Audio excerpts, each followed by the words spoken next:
Hey everyone, thanks for tuning in to another episode of BiblioTech on Air. I'm Rosanna. I'm Ruby. And today we will be covering our Libros and Libations pick for the month of April, Educated by Tara Westover. Yes, so a little bit about the book if you have not heard of it. Born to survivalist in the mountains of Idaho, Tara Westover was 17 the first time she set foot in a classroom. Her family was so isolated from mainstream society that there was no one to ensure the children received an education, and no one to intervene when one of Tara's older brothers became violent. When another brother got himself into college, Tara decided to try a new kind of life. Her quest for knowledge transformed her, taking her over oceans and across continents to Harvard and to Cambridge University. Only then would she wonder if she'd traveled too far if there was still a way home. So getting into a good one-star review that we came across, quote, "Why this book was titled Educated is beyond me. I was expecting a book about an uneducated young girl who went against the odds and educated herself to change the life she knew. Maybe that was 5% of the book. This is a book about abuse, period. Physical, mental, emotional, psychological, and spiritual abuse. Had I known that at the beginning, I would have never read it.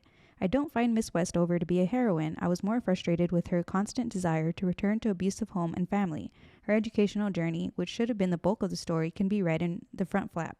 Finishing the book, I did not get the sense that Miss Westover was educated at all. Yes, she had the degrees and diplomas, but the entire book was about her dysfunctional family. At a time when she could have written a book about her uneducated self succeeding through the most challenging universities, she instead wrote the entire book about her abusive family. It just proves how strong of a grip the Westovers have over her still. Finishing the book, I got the sense that Tara will forever remain on Buck's peak." End quote. It's a heck of a one-star review right Yeah, there. very crazy. I can kind of get the sense where, of course, 90% of the book was talking about her family and how abusive they were to her. I would have liked to read a little bit more about how challenging it was. I mean, going to Cambridge and Harvard, I kind of agree a little bit on that part. But I mean, when this girl's whole life was revolved around the hardships that she was going through while going to these amazing, well-established universities, I felt like that's where a lot of people were more interested in. That's why it was focused on more. I mean, a lot of the review, well, not that it has a lot of one-star reviews, but several of the negative reviews that I saw were pretty much talking about that, how it doesn't really focus on her school education, you know, or like university education. But I think that kind of is just part of it. Like, you know, Yeah, her being self-educated goes past school. It goes to kind of, you know, relearning how to be a normal person, relearning how to be part of society, how to, you know, get out of that system that was her family. I know, like, for me personally, it took me a long time because I was doing so good at the beginning. But then, like, when I had 4 hours or 3 hours left in the book, I just stopped for like a good month and was like, I cannot get back into this book right now. It just was like abuse, like nothing good happening. But then she like gets to Cambridge and then gets to Harvard, and good finally starts happening to her towards the end in a way. But yeah, it's just a lot going on. It's definitely got a lot of heavy topics, very heavy on the abuse. And I mean, if it weren't, I'm not making it sound like a good thing because it's not, but if it weren't for that, you know, I don't think that would have ever prompted her, you know, she would have never been prompted to possibly seek another route or, you know, kind of be like, well, maybe there is something else I could do, or maybe there's something more than constantly, you know, getting hit or berated or whatever. So starting off with the questions, we're introduced to the 1992 standoff at Ruby Ridge, a gunfight between Randy Weaver and the FBI. How does this incident influence the Westover parents and children? Because as we read in the book, it's the dad uses this primary reason as a means to control his family and to tell them we got to do things a certain way and be off the grid.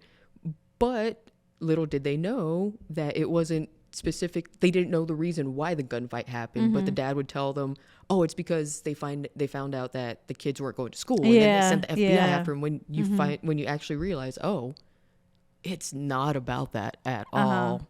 I mean, this incident is very crucial because I think this helps him keep the kids under like his reasoning. So like that's why Tara was so scared growing up, because she thought like every single day she was just prepared and waiting for the exact same thing to happen to her family. Like she was like I don't know, today might not be a regular day. Today we might finally just be like bombarded by the FBI for no reason Like whatsoever. she had dreams about that. Yeah, like she was traumatized, like every single day, just scared that the exact same thing was going to happen, and they didn't know the whole story. I think that's why the way that it starts off with this situation in the book, it explains the whole reasoning why their family is the way they are. I mean, it's definitely a good jumping point because a lot of it does fall to their whole extremism and Mormonism. But the fact that the dad's able to use this as kind of like a power grab to keep everyone in fear. You know, going back to the older kids, like, do you think they knew? Because they must have been old enough to know. Like the whole reasoning behind it? Yeah. Like, you know, they're going into town. Sure, they're probably going into town mostly for work. But how would they have known? Because they were all homeschooled their whole life until they got away from that. Yeah. You know? So I feel like they were just kept under wraps. Yeah, like I that feel well. like they were just kept under wraps that well. I don't know. There's a lot to dissect. There is. But so getting into that, so many of Tara's father's choices have an obvious impact on Tara's life. But how did her mother's choices influence her? Because in some ways, it seemed like Tara's mother was the only one who had her back. But in other ways, she went along with everything her husband said and did. So what did we think about Tara's mom, and do we think she should have done more to protect her children? Obviously. Man. Well, weirdly enough, it's at the beginning of the book, she sounded so sane. Like I liked her character in the beginning of the book because she was sane, and she would kind of contradict the dad when the dad would be strict and be like, no, you can't like dance because it's like dancing provocatively, or you can't wear this because it's provocative, or my way goes, this is my reasoning. And then the mom would always be on the side to her children, be like, just let him be, like let him rant, like I'm still gonna allow you to do like these performances, I'm still gonna let you do this and that, you know. So that's when I was like, okay, like her mom got her back. But towards the end of the book, I feel like she was just in too deep. Yeah, it was just like you said at the beginning. It seemed like the mom was just kind of like, okay, well, you know, don't mind him. I'm going to support my kids. But she just flip-flopped so much throughout the book. It was infuriating because at one moment she seems like she has Tara's back. But then immediately she'll just, you know, do an abrupt face and there was I feel like there was so much hope with her. Like she kind of reminded me of my mom, because like growing up, my dad was like really strict and was like, no, girls can't do sports, you know, you can't like do this and that. But my mom was like Tara's mom. She would be on the side telling her kids, no, like y'all can do whatever you want to do, and like I believe in you, and I'm just gonna let you be a kid. I'm gonna like, you know, like support you and all things like that. But like in the end, like I feel like my mom had enough power to change my dad's reason. Like he didn't stay that way, you know, my whole entire life. Like he did ended up changing his views and beliefs because of my mom, you know. So that's why I feel like Tara's mom had that power, and she was so close. Like I feel like she had the power to maybe influence him, maybe change the way of their future. But her just redacting and like going back to just following him and seeing him as the leader, and that completely changed the course of their family. You know what I mean? A lot of that I feel had to do with like when she was doing the midwife stuff, because that gave her a lot of personal power. Yeah. And like I loved when she threw that clap back at the dad too, when he was like, no, I'm the provider and I'm the one who makes the decisions for the family. And she's like, well, then provide. Like right now, I'm the one like that's being the head holder of this household, providing all the money, doing all the work. And because she made him cook or something like that, and he didn't like it. But I loved that moment. And that's where I mean, like, there's potential for, I feel like there's potential for this to change. If she didn't have that accident, I think maybe at some point she could have. I do think the accident had like the mother was in like two very traumatic car accidents. The first one being the worst of it, because she was like they pinned to the car. Like she had severe head brain damage. bleed as well. She had like severe brain bleeds that were never taken care of. She just kind of lived through it in some way, which they did with a lot of accidents. That definitely, you know, made her chill out for a while and just be like, oh, listen. But she would be like, listen to your dad, or, you know, he would never do something like that, or with the brothers. Yeah. But then the moments of lucidity where she would just be like, no, Tara, go do your own thing. Exactly. Go to school. That's what I mean. It's so infuriating. Just those little moments. And then all the like everyone in this family, like they've gone through a lot of like traumatic things, like physically, to where they had so many injuries going on in their body that were never treated, especially a bunch of mental health issues. Like they mentioned the dad had bipolar.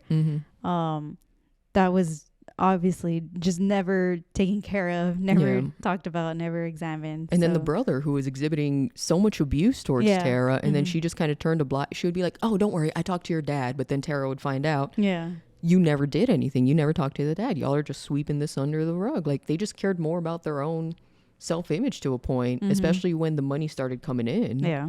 So speaking of Sean. Exactly, which, you know, we're going to get into right now.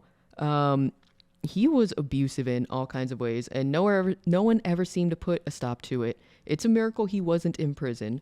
What do you think about his relationship with Tara? Did you hope Sean died at any point throughout the book? Yes. And why do you think his parents turned a blind eye to the madness? Another infuriating moment, because Sean was one of those characters where you think you could possibly root for at the very beginning. At the very when she's talking beginning. about how much she loved him, and when they would have their quiet moments together, because you weren't exposed to any of his, like, you know, strong tendencies towards violence or, you know, outright like racism and outbursts. It was just like little cases of maybe him making fun of another kid. Yeah. And then him and Tara would have their little, you know, fun moments after that. But it escalated so much and so quickly. The more older he got, he just became so much more violent and abusive. And again, he had another accident that he went through where he almost died.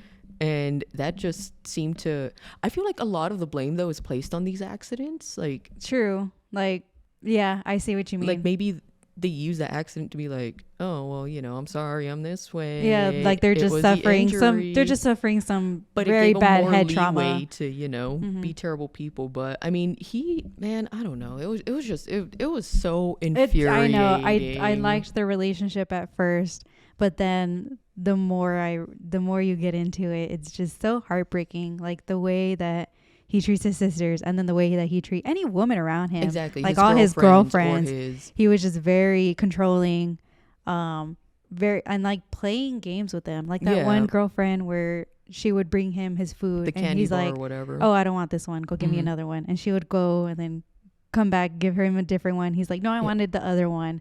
It's like, bro, like just straight up misogyny. But it goes to show how much of a coward he was too, because he would always like immediately stop or like, you know, kind of freak out when another guy would come into the scene, like with when Tyler was there visiting one of her other brothers for Christmas, or I think it was Thanksgiving, and he comes down and he's like, you need to stop that. And you know, Sean immediately like kind of backs off. And then same thing, I think the dad was coming over at some point, and he didn't tell him to stop, but he kind of like, you know, like when he would abuse Tara and like have her in like a chokehold or have her some like pinned, but then like someone would walk in and he'd stop, like the brothers or something like that. I don't know, like, and just the fact that his parents turned a blind eye to his madness is even more infuriating. I feel like another thing that they would attribute to, you know, God, like this. I feel like not to this level sometimes, but it's something that happens like in a lot of families, you know, where parents are just so like think their sons are just, I don't know, the greatest gifts to you see it a lot in, not, you know, Latina families where their son is like, you know, the príncipe, their little king that needs to be catered to. It's like, no, he can do no wrong, he just had a bad day or something. But then if they have a daughter, then they're like, no, you need to, you know, learn how to do this and this. You're the one who needs you're gonna to change. Be taking care of this man, you know, men when you're older, when you're older and stuff. And that's what they were doing to her. Like when they gaslit her, when she had this really traumatic scene with her brother where he killed his dog because he was pissed, and then went to her and gave her the bloody knife and was like, here, kill yourself with it. If not, I'm going to kill you with it. And the parent, like the whole family was there. Oh, he's just like that. Seeing it happen. And then when she is like, no, that was a problem, that was not right, and they're like, that was just in your head, he didn't mean that. Like, he wasn't really gonna kill you, bro, come on. And the fact that all of this made her feel so crazy, and she would gaslight herself, wondering, did this really happen? Could I have prevented this if I was, if I didn't say this one thing? Like, the way she would self-analyze is so sad and heartbreaking. It really is. When she had to ask people around her, where she's like, did I really say this at one point in my life? Did this really happen? Like, she was just questioning everything. She's a whole grown adult attending Harvard, and like the most prestigious school that you can ever go to, and she can't even trust her own memories. She can't trust her own memories. She's questioning everything that she went through in life, and the validation she needed from other family members. Like, at one point, her sister is like, I went through the same thing. Yeah, like, her sister emailed her and was like, we can work together to stop like this happening in our family, only for her to just backtrack completely. And then she ends up getting that validation from her other brothers, who are like, no, he did this. You're not crazy. Yeah. We're doubling down.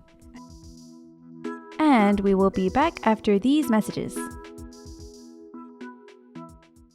Need something new to read? Be sure to head on over to Hoopla and check out Babel by R.F. Kuang, a historical fantasy epic that grapples with student revolutions, colonial resistance, and the use of language and translation as the dominating tool of the British Empire. Again, that is available on Hoopla. Be sure to head on over there and check out Babel today.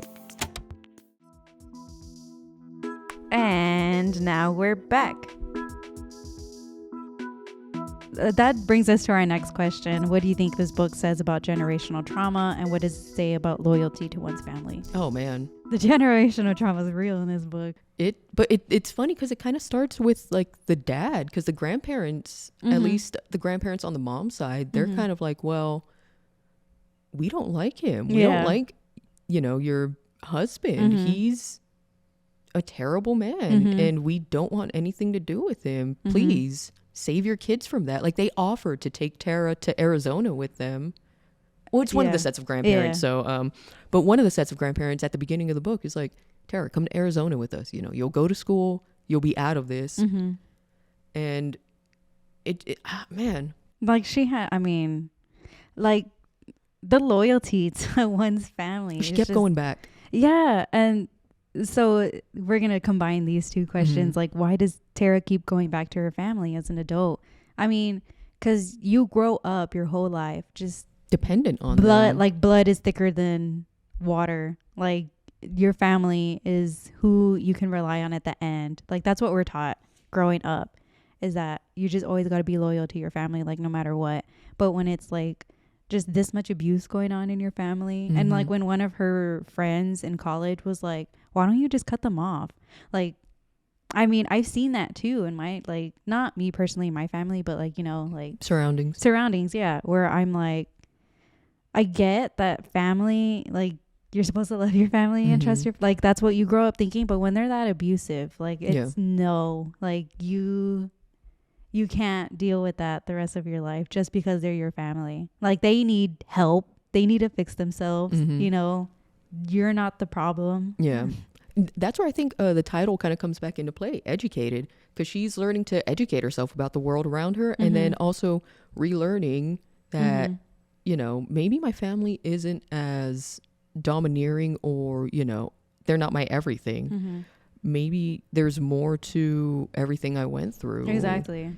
I don't have to just put up with the insults, the abuse. Because if she didn't go to college, like she said that her future, what it looked like was to be a mom and to learn midwifing from her mom and learn how to do all the herbs and everything like her mom. She was like, yeah, this is going to be my life. And she kind of like, she accepted it at the beginning. But it wasn't until her other educated brothers, started showing her like, no, you can become educated. Like, you can go to school. Like, he plants that seed for her. He's like, look, just think about taking the ACT. You should just try it. There's more to life than being here on, the ranch or farm. Yeah. Whatever.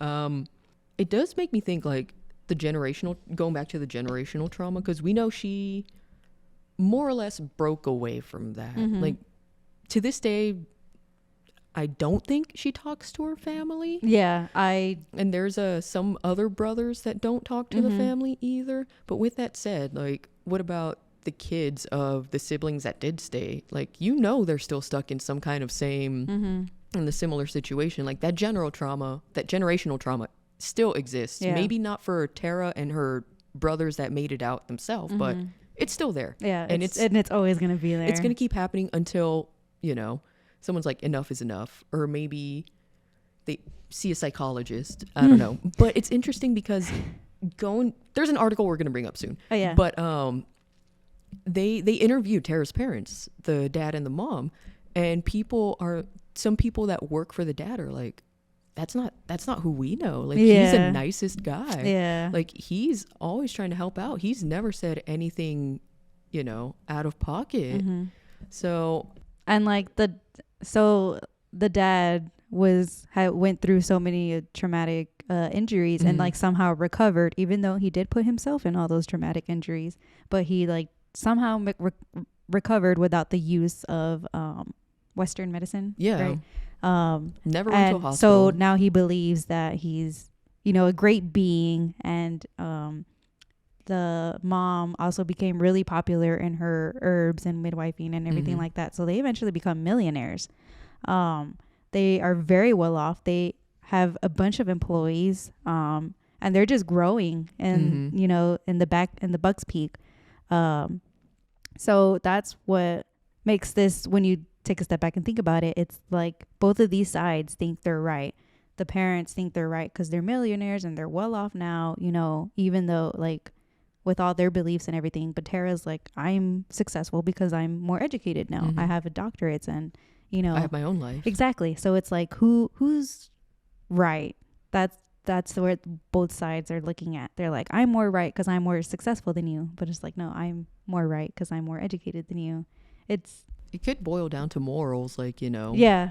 Or like you said, depending on how you see success. Yeah.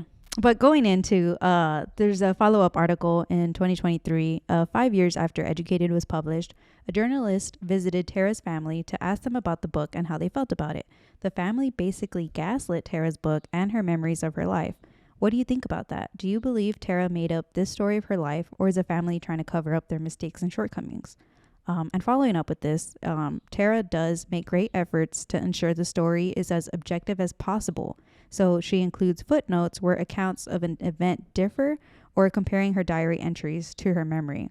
So Tara is very specific in her footnotes and her citations, where she's like, this event, because remember how we talked in her earlier when we're like, she kind of questions all her own memories.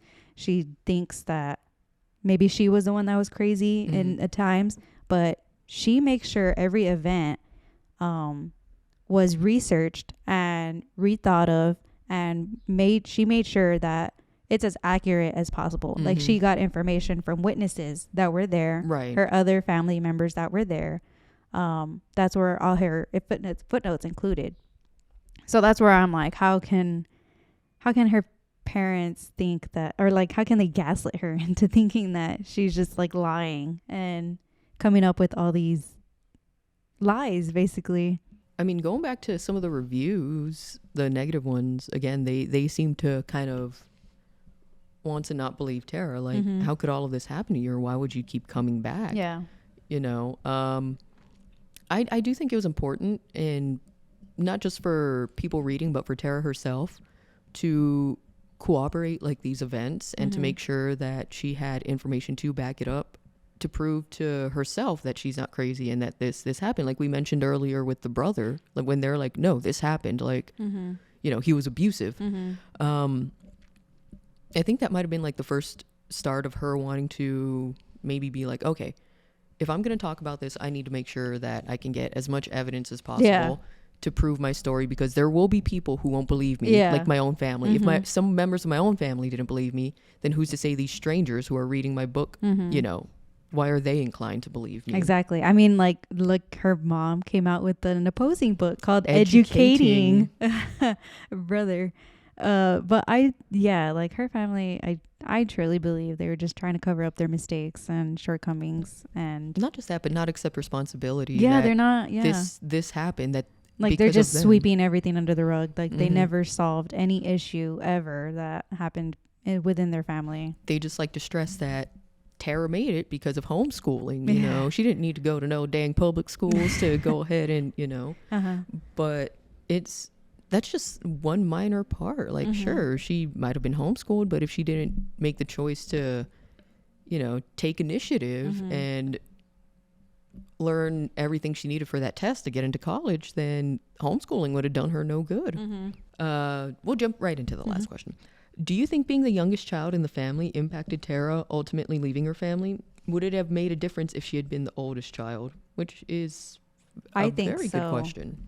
I do believe that her being the youngest and the youngest child in the family changed or like impacted her into leaving. I feel like if she was the oldest child, she would have stayed.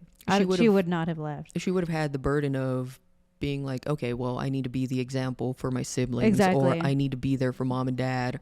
That I as feel they like get older, all the oldest children in the family go through that. Yeah. Where they have to stay.